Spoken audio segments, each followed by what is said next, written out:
Espace TV, le 22h.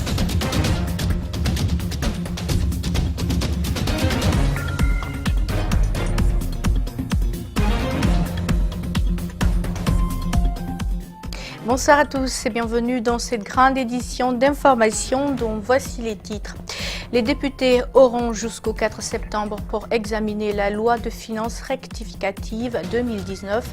Cette session extraordinaire a aussi pour mission d'examiner la loi sur la CENI, sur le code électoral et sur le statut des militaires. La loi sur la réduction du train budgétaire du gouvernement est aussi attendue. Le président du bloc libéral présente ses excuses à partir de sa cellule au ministre de la Justice. Ces excuses pourraient-elles accélérer la libération de Fayami Limono?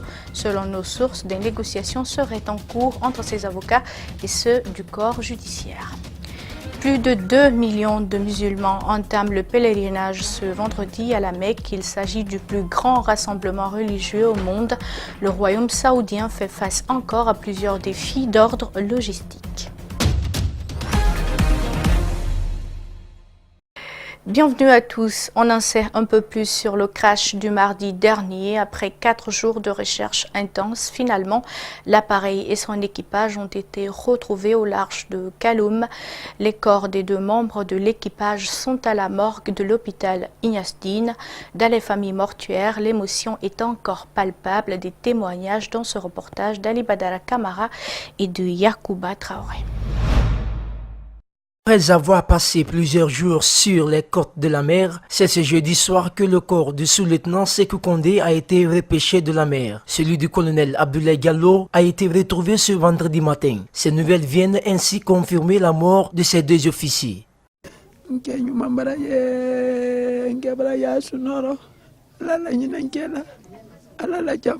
Mon mari a été retrouvé. Que Dieu le pardonne. On ne s'est pas séparés dans la querelle. Tout simplement, il m'a dit qu'il arrive. C'est ce qui s'est transformé pour moi comme ça. Que Dieu leur pardonne tous.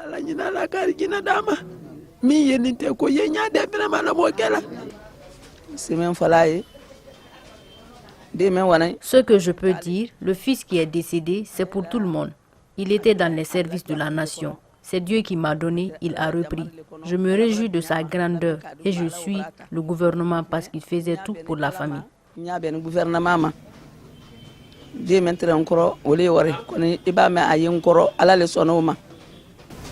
Mfali Kondé est journaliste à la RTG. Il est le jeune frère du sous-lieutenant Sékou Kondé. Il se rappelle encore du courage de son frère. Il avait de l'amour pour les études. Je l'ai rappelé à maintes reprises, il avait de l'amour pour les sciences techniques. Il était très bien, il était très brillant en maths, chimie, physique. Il a dispensé les cours dans beaucoup d'écoles privées de la capitale. Dans les heures qui suivent, un programme sera communiqué par le chef d'état-major des armées, précise le directeur de l'information et des relations publiques. Une équipe d'enquête est mise en place pour détecter les causes de ce crash. Le deuxième en l'espace de 8 ans. Je vous le disais en titre, la session extraordinaire des lois s'est ouverte ce vendredi au Parlement. Les députés ont jusqu'au 4 septembre pour examiner la loi de finances rectificative 2019. Des débats doivent avoir lieu sur la loi portant sur la CENI, le code électoral et le statut des militaires.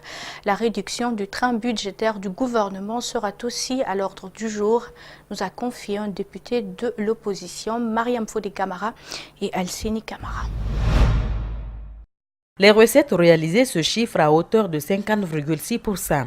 Les dépenses, quant à elles, sont à moins de 30% à la fin du mois de juin dernier. La faiblesse des dépenses d'investissement public sur fonds propres est aussi de 113,52 milliards de francs guinéens dépensés pour un objectif semestriel de 1,294 milliards, soit seulement 8,77%. Le budget de l'État pour l'exercice 2019 a été exécuté au 30 juin à hauteur de 9 677 milliards de francs guinéens en recettes et de 6 229 milliards de dépenses en recettes et de 22 312 milliards en dépenses. Ces niveaux d'exécution sont satisfaisants pour les recettes réalisées à hauteur de 50,06%, mais préoccupants pour les dépenses réalisées à moins de 30% en fin juin 2019. Ce résultat peu reluisant, les députés de l'opposition le met à l'actif du gouvernement. Le groupe parlementaire de l'Alliance républicaine souhaite une réduction des ambitions de l'État. Le discours du président de l'Assemblée en dit long. Nous nous rendons compte finalement que ces gouvernants ne s'occupent que de faire de la propagande politique à l'intérieur du pays, au lieu de s'occuper de ce pourquoi ils ont été investis pour gérer notre État et pour le bien des populations guinéennes. Au cours de cette plénière, une forte absence des députés a été ressentie. Le président de l'Assemblée a été obligé de suspendre la séance pour 5 minutes, le temps que le quorum ne soit atteint. Pourtant, à côté de la loi des finances rectificatives, se trouvent d'autres textes à étudier. Il s'agit de celui portant sur la CENI, le code électoral, la charte des partis politiques et le statut des militaires. Depuis son lieu de détention, Fayami Limono a présenté par téléphone ses excuses au ministre de la Justice suite à des propos tenus récemment à la presse. Cette démarche du leader du bloc libéral pourrait accélérer sa libération. Des négociations seraient même engagées entre ses avocats et le corps judiciaire. Djibril Ba nous retrace un feuilleton qui a débuté depuis le 26 juillet. Le jour où les rebelles tuaient les populations de Guékédou, il était sur RFI et BBC. Ces propos, entre autres, ne sont que de regret pour celui qui les avait tenus. Fayami Limono, quelques instants après ces déclarations, a fait des excuses publiques dans la presse. Mohamed Lamine Fofana, le ministre de la Justice, puisque celui-là qu'il s'agit, s'est dit choqué. Faya devait payer pour ses allégations. Il a ainsi décidé de porter plainte le 30 juillet dernier contre le leader du bloc libéral. Depuis, Faya croupit en prison. Alors s'ensuivent les déclarations des partis politiques. Même sa propre formation politique qu'il a portée a fait la même chose. Le détenu bénéficie de soutien et de compassion. Le président de l'UFR, Sidia Touré, est allé à la maison centrale pour le rencontrer, mais empêché d'y accéder. Avant lui, Fodé Oussou de l'IFDG avait été débouté. Sékou Yaya Bari, député lui-même, s'interroge sur l'état de santé actuel de Faya et sollicite ce vendredi à l'Assemblée nationale que la procédure soit accélérée pour sa libération. Selon nos informations, Fayami Limono a appelé le ministre de la Justice dans la journée d'hier pour s'excuser. À la suite de l'appel téléphonique, un couloir de négociation extrajudiciaire devant conduire à la libération du président du bloc libéral aurait été donc ouvert mercredi. Tout cela n'a pas suffi. Faya a même adressé une lettre au ministre Fofana qui dit ceci, je cite, « Suite à ma communication devant la presse le 26 juillet 2019, dans laquelle j'ai déclaré des paroles erronées vous concernant, je viens par la présente réitérer mes excuses personnelles. » Cette lettre sera jointe au dossier de la plainte afin d'alléger la procédure et espérer un soulagement de la part de Fayami Limono. L'on ne peut dire mieux que l'opposant est sur un chemin qui tend vers sa libération. En attendant, le leader du bloc libéral se prépare à passer sa 7e nuit en prison. Et puis, nous venons de l'apprendre, Dr Fayami Limono vient d'être libéré dans la soirée de ce vendredi. Selon une source proche de son parti, il était incarcéré depuis une semaine à la maison centrale suite à une plainte du ministre de la Justice qui accuse le leader du bloc libéral de diffamation. Nous y reviendrons lors de nos prochaines éditions. Autre chose, dans ce journal, une maison et tout son contenu sont partis en fumée ce jeudi à Sangoya, première porte. C'est dans la commune de Matoto. L'incendie s'est déclaré aux environs de 20 h selon les témoins. Un court-circuit serait à l'origine. Les explications avec Algassim Ouyaliba et Yacouba Traoré qui se sont rendus sur les lieux suivis. Tout a été calciné dans cette maison de 6 chambres. Les premiers signes de cet incendie ont été constatés aux environs de 20 h. Néné Idiatou Bari était à l'intérieur de l'une des chambres. Hier à 20 h, on était dedans. Ma belle-sœur a dit de couper le disjoncteur, de débrancher tous ceux qui ont branché quelque chose qu'on lui a dit de couper le disjoncteur. J'étais dedans, je ne savais pas pourquoi. Tout le monde était sorti maintenant. Ma fille maintenant, ma nièce était venue me dire il faut sortir, il faut sortir. Quand je suis sortie maintenant, je voyais le feu s'éclater pêle-mêle. Les victimes indiquent qu'ils n'ont rien pu faire sortir malgré l'arrivée des sapeurs-pompiers qui n'ont pas pu faire fonctionner leur citerne à eau. Cette victime est sous le choc, elle n'en revient toujours pas. Dans ma chambre, rien n'est sorti. La chambre de ma belle-sœur, la deuxième, rien n'est sorti. Dans la chambre d'une de nos locataires, rien n'est sorti. En un mot, rien n'est sorti, sinon que ce que vous avez vu devant vous ici. Rien n'est sorti dans la maison. Selon Néné Idiatou Bari, grâce à l'intervention des voisins, le feu a été maîtrisé et aucune perte en vies humaines n'a été enregistrée. Elle demande de l'aide. Au moins Dieu merci qu'on n'a pas eu de perte humaine. Il n'y a pas eu de blessés, il n'y a pas eu de morts. C'est mon papa qui avait construit. Il nous a laissés. La vieille aussi est partie. Je suis là avec mon grand frère. On n'a rien. On ne peut rien dire que sinon que de nous aider. On leur prie de nous aider, encore de nous aider et encore de nous aider. Plusieurs autres victimes sont sous le choc et se demandent comment se remettre de ce drame. Elles sollicitent de l'aide. Et puis l'Aïd el-Kébir est la plus grande fête musulmane. Cette fête marque une étape décisive du pèlerinage à la Mecque et immortalise la mémoire d'Abraham, ses rites, sa signification et son origine. À suivre dans ce reportage signé Antoinette Dédé, Onivogui et Amara Alex Silla. Le premier jour de l'Aïd al-Adha, la fête du sacrifice, aura lieu ce dimanche 11 août. Cette fête qui immortalise la mémoire d'Abraham marque aussi la fin de la période du pèlerinage à la Mecque. Elle se traduit en Guinée par l'abattage de plus de 100 000 moutons sur une période comprise entre 1 à 4 jours. Jour de Arafat. Le mont Arafat, appelé aussi la montagne de la miséricorde, est une colline à l'est de la Mecque. À la fin des rites du pèlerinage, plus précisément 9e jour du dernier mois de l'année lunaire, les croyants se rassemblent tous à cet endroit. C'est un jour symbolique pour honorer le jugement dernier. C'est aussi la journée pour demander pardon à Dieu. La station au mont d'Arafat est l'un des piliers du pèlerinage. Cette fête commémore également le sacrifice que Dieu demanda à Abraham pour tester et éprouver sa foi. Dans la tradition musulmane, Abraham, le père des prophètes, est nommé Abraham al-Khalil, c'est-à-dire l'ami fidèle de Dieu. Cette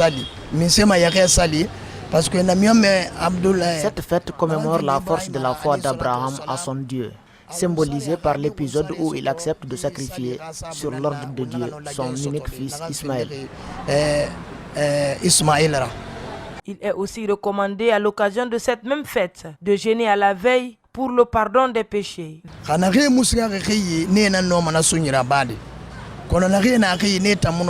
Ceux qui ne sont pas allés au pèlerinage, ce sont eux qui peuvent jeûner à la veille.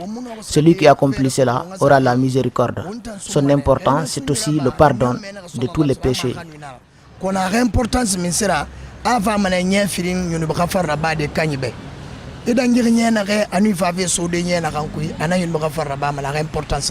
Toutefois, beaucoup de citoyens de confession musulmane restent attachés culturellement à la pratique de ce rite. Parlons toujours de la fête, en prélude à la cérémonie de l'Aïd el-Kébir. La direction générale du consortium SMB Wining a procédé ce jeudi 8 août 2019 à la distribution de 198 moutons aux populations de 170 villages repartis dans les sous-préfectures de Dabi, Kolabouyi, Malapouya, Tanene, Aboké. Cette cérémonie de distribution s'est déroulée en présence des autorités locales des villages concernés et elle vient témoigner de la solidité des liens sociaux entre les riverains et le projet de la SMB. Abdoulaye Keïta, Salifou Lifoussissé signe ce reportage. Comme à chaque fête religieuse, le consortium SMB Winning procède à des offrandes.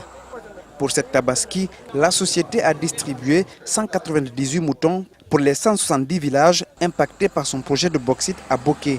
Il s'agit, selon l'un des agents communautaires, d'un attachement de la société aux valeurs des terroirs. Chaque année, pendant la veille de Tabaski, on a cette habitude pour la distribution des moutons pour nos communautés riveraines. Aujourd'hui, comme nous voyons là, c'est la distribution des moutons pour nos villages, nos communautés riveraines impactées dans les zones de SMB Winning Consortium. En total, on a 198 moutons sont en train de distribuer pour les villages au nombre de 170. Dans une conjoncture économique difficile, cette action sociale du consortium SMB Winning est bien accueillie par les bénéficiaires qui saluent à juste titre cette donation.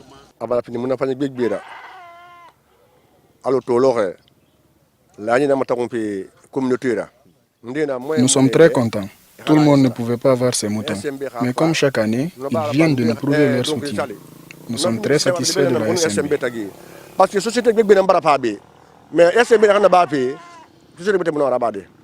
A noter que chaque année, la société minière de Boké s'investit dans l'amélioration des conditions de vie des riverains à travers la réalisation des routes communautaires, des infrastructures agricoles et scolaires. Dans le même sillage, la fête de Tabaski cette année se prépare dans un contexte économique difficile. Du moins, c'est ce que nous font comprendre des citoyens et les ateliers de couture. Les salons de coiffure enregistrent une faible affluence. C'est aussi le constat de notre équipe de reportage.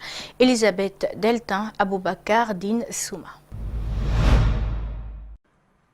La fête de Tabaski 2019 a l'allure un peu essoufflée. Cette année ne sourit pas tant aux coiffeurs et tailleurs. Les salons de coiffure et les ateliers de couture n'affichent pas du monde comme d'habitude. Là, actuellement, il n'y a pas beaucoup de travail. Surtout la fête là. Parce que ça fait une semaine de cela. Moi, je ne reçois pas beaucoup de clientèle. Il y a des clientes aussi qui envoient leurs habits. Eux, ils laissent leurs habits ici, sans d'avance. Et moi, je cours avec mon argent propre, mais eux ne reviennent plus. Quand je les appelle, j'ai fini de coudre votre habit. Ils disent, ah, on arrive, le temps est dur. Dans ce salon de coiffure, les enfants ont volé la vedette aux clientes potentielles. La raison, la conjoncture, comme nous l'explique cette coiffeuse. La fête de dimanche là, je ne comprends rien parce qu'il n'y a pas d'argent. Il n'y a pas de travail, on ne travaille pas, il n'y a pas les clientes, ni rien. C'est les enfants seulement qui sont là, qui sont stressés. Cependant, pour certains ateliers de couture, la conjoncture a moins impacté leur activité. Maître Koli Habazogbelemu et ses apprentis ont la pression. Des clients attendent impatiemment leurs habits.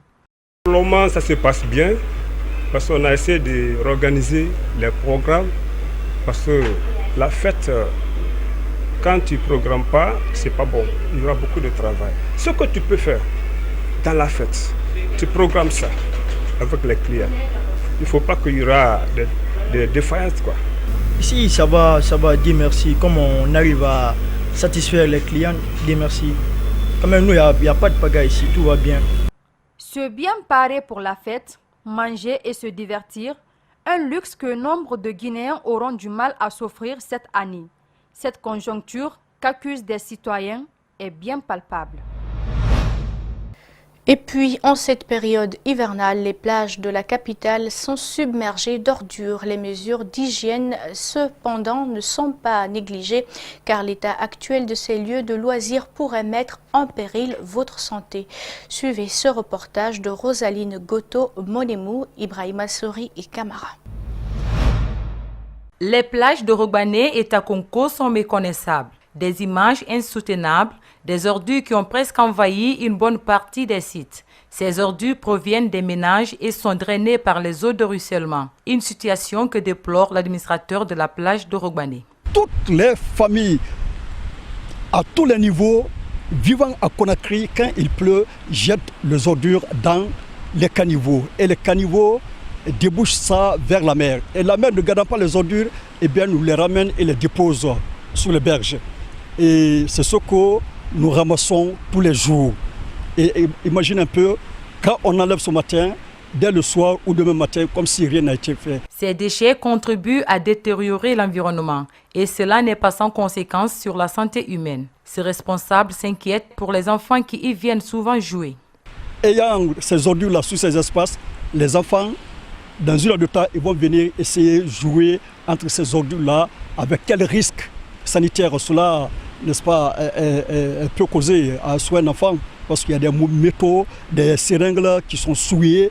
Et en tout cas, ça donne quand même un risque sanitaire pour les enfants qui viennent, n'est-ce pas, se divertir sur ces différentes plages de la ville de Conakry. À cause de la pollution de l'air, 3 millions d'êtres humains meurent chaque année, soit 5% des décès annuels mondiaux, selon l'Organisation mondiale de la santé. Une situation qui ne semble pas préoccuper les autorités sanitaires du pays. Et la circulation était ce vendredi matin paralysée entre Manéa et Kouria dans la préfecture de Koya. Un véhicule en panne serait à l'origine de ce bouchon. Par contre, certains usagers interrogés ont accusé l'état défectueux des routes et l'indiscipline des conducteurs. Reportage André Moïse Milimono, Ibrahima Sori Kamara. Ce calvaire dure déjà depuis mercredi.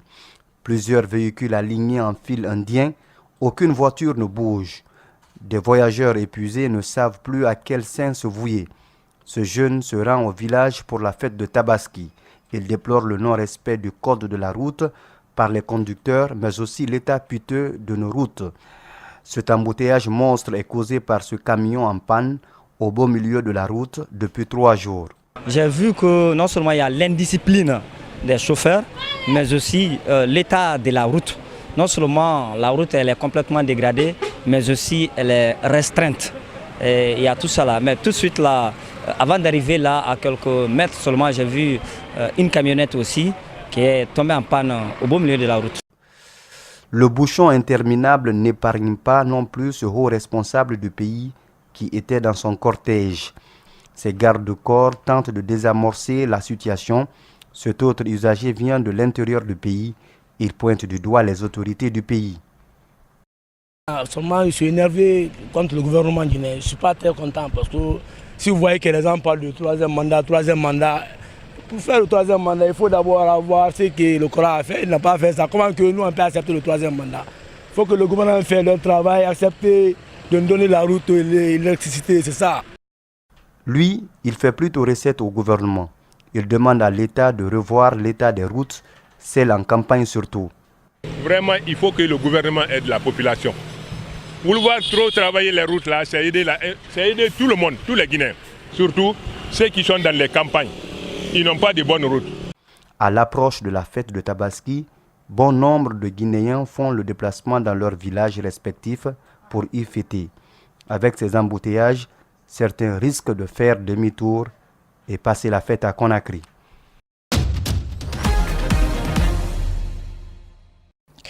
Ailleurs dans le monde, le musée national de Nairobi possède une collection de fossiles sans égale en Afrique de l'Est et l'une des plus grandes au monde. C'est ici qu'on a découvert cette année des ossements d'un carnivore préhistorique, une nouvelle espèce inconnue jusqu'ici.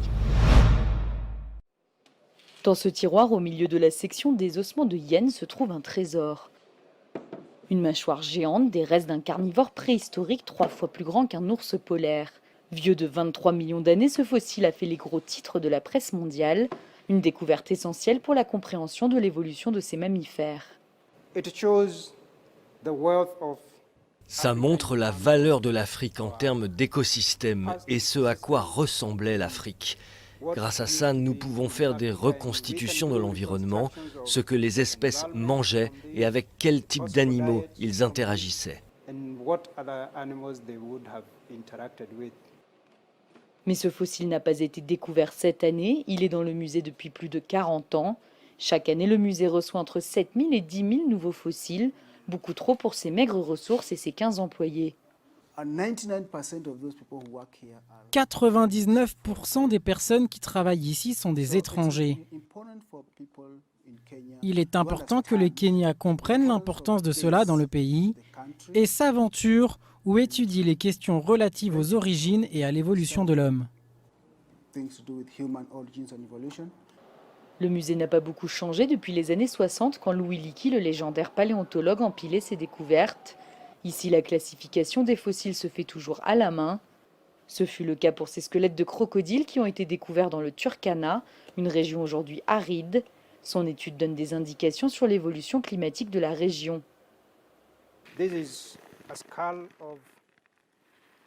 Voici le crâne d'un crocodile moderne.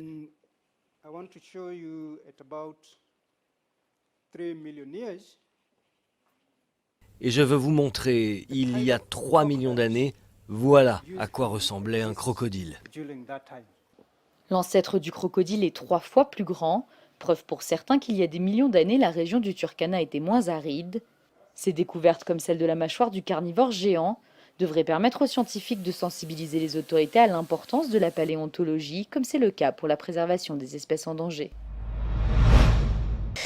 En Algérie, des centaines de personnes ont manifesté ce vendredi dans les rues de la capitale et en province contre le régime en place. Il faut dire que la contestation depuis le départ de l'ex-président Bouteflika ne faiblit pas et la crise s'enlise. Des milliers d'Algériens ont manifesté ce vendredi dans le centre de la capitale contre le régime en place. Et pour ce 25e vendredi, la mobilisation ne faiblit pas et les slogans toujours hostiles aux autorités de la transition. Les manifestants ne veulent plus voir les caciques du régime de l'ex-président Bouteflika continuer à diriger le pays, miné par la corruption et le chômage. À 2 jours de la fête de l'Eid al-Adha, le pouvoir algérien a semblé montrer quelques mesures d'apaisement avec la relaxe de certains manifestants. Mais il reste encore plusieurs autres cas de détenus du Hirak qui attendent leur jugement depuis des semaines. Plus de 2 millions de musulmans entament ce vendredi le pèlerinage annuel à la Mecque en Arabie Saoudite, l'un des plus grands rassemblements religieux au monde. Et le gouvernement saoudien fait face à d'énormes défis logistiques. C'est le point culminant du calendrier musulman. À partir de demain, quelques 2,5 millions de fidèles entament le grand pèlerinage de la Mecque. Tout musulman est censé l'accomplir au moins une fois dans sa vie s'il en a les moyens. Les fidèles, vêtus de blanc, viennent du monde entier. Ce gigantesque rassemblement religieux est un défi de taille pour les autorités. Pour assurer la sécurité des pèlerins, des dizaines de milliers d'hommes sont mobilisés et des caméras surveillent chaque recoin des lieux saints. Ces dernières années, l'Arabie Saoudite a dépensé des milliards de dollars pour améliorer le dispositif de sécurité. En 2015, 2300 pèlerins avaient perdu la vie dans la bousculade la plus meurtrière de l'histoire du Hajj. Et voilà qui met fin à cette grande édition d'information à tous. Merci de l'avoir suivi. Merci également à l'équipe de la rédaction ainsi qu'à celle technique. Restez avec nous, nos programmes continuent sur Espace TV. Au revoir.